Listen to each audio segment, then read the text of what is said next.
Inside America's Boardrooms, the informational show for board members and corporate secretaries. Brought to you with knowledge partners NASDAQ, the Center for Audit Quality, and PwC. Along with content contributors Equilar, Meridian Compensation Partners, Wilson Sonsini Goodrich and Rosati, Donnelly Financial Solutions, and the Society for Corporate Governance.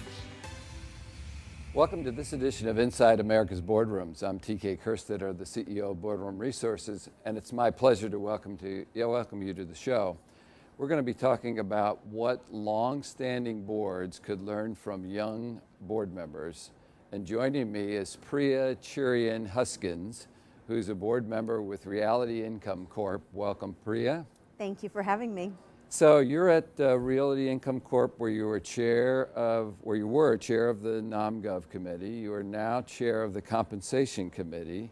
You also sit on a committee that is not traditional, although it's becoming more popular. And at Realty Income Corp, it's called the Technology Risk Committee. So talk a little bit about this non-traditional committee. What's its responsibilities and how does it sort of work with the board? So as a board, we have not been afraid to create committees from time to time, and this is an example of that. Back in about May of 2015, we chartered this committee, and it in part reflected the environment. We read about cyber risk. That's clearly a big issue. Now, we are a real estate company. We are not consumer facing, so our risk profile is frankly more modest than a lot of companies, but we're all technology companies in some way, shape, or form. So we chartered this committee, and it has two goals. And the first is that cyber risk, cybersecurity risk that all boards are giving a lot of focus to. This is our way of making sure we bring enough focus to the issue on behalf of our shareholders. The second part, also very important, has to do with our IT technology strategy. There are ever-increasing ways to be more efficient, and the type of company we are, again, like so many companies, we care a lot about our data, we want to analyze it, and so part of what this committee does is look at that strategy as well. Well, it's no secret that boards are getting very creative in what committees are going to be helpful to their organizations, and there's, past what's required, there is no rules, and there shouldn't be any rules on what committees can best help a company. So it's interesting.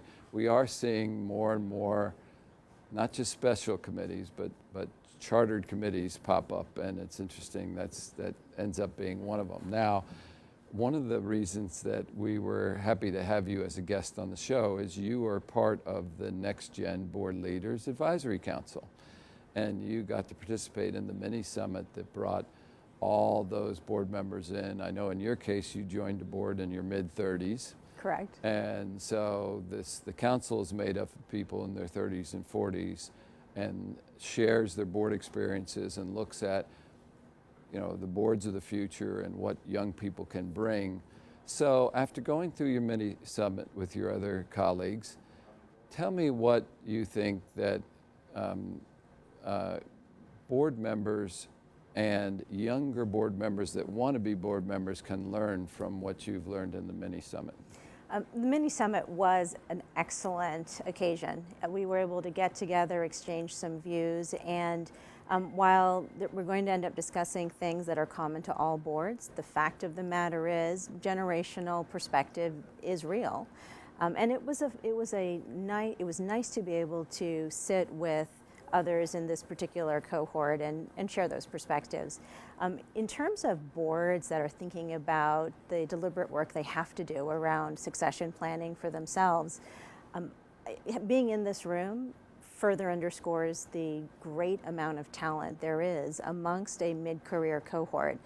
I don't think any of us thinks that the best board members are the know-it-all board members, and the fact of the matter is this cohort that does tend to be mid-career, that is very engaged in their own career activities, and they are learners. I think as a generation, this is a lifelong learning kind of cohort.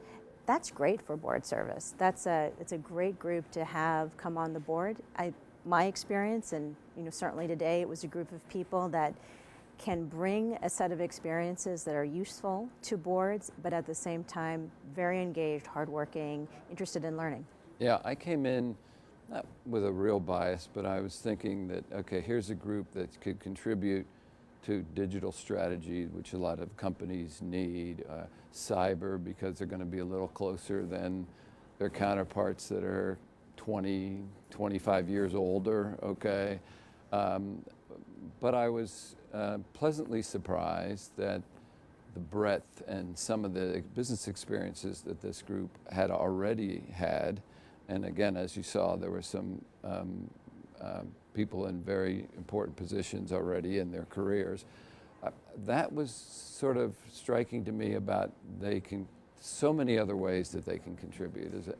And I think it's an important understanding. And the reason I say that is the risk of impaneling a digital director or a cyber director is that that person will be siloed. And in fact, there's a risk that the board impaneling them will find themselves with someone who isn't a broader player.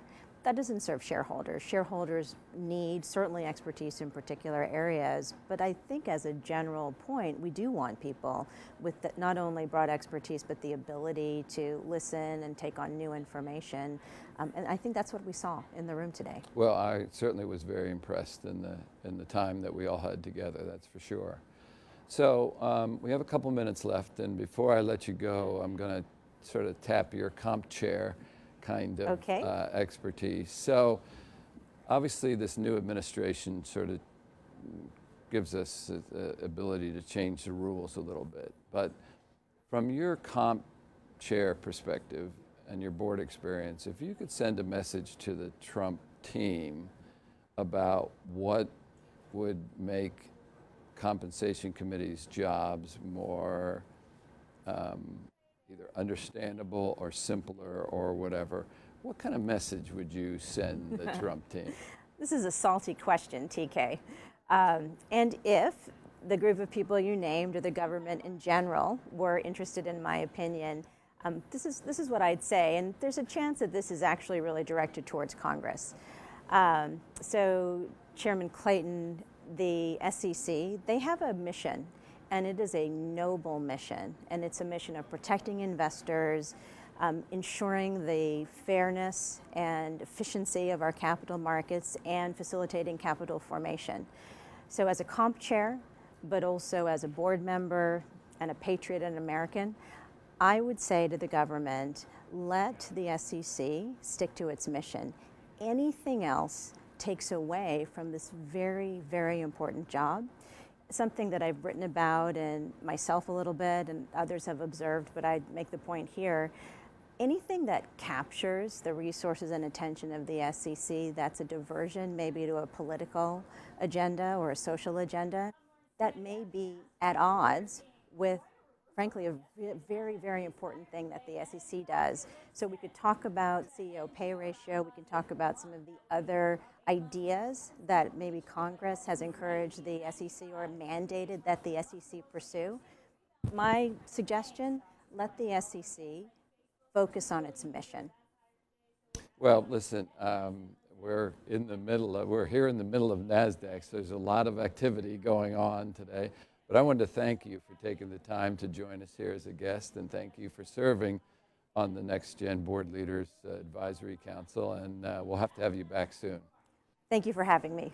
And that will conclude this edition of Inside America's Boardrooms. We hope you enjoyed the show. We'll be back again next week when we take another look at a critical topic that'll help you be a better board member or committee member. So we'll see you then. Join us again next week for Inside America's Boardrooms.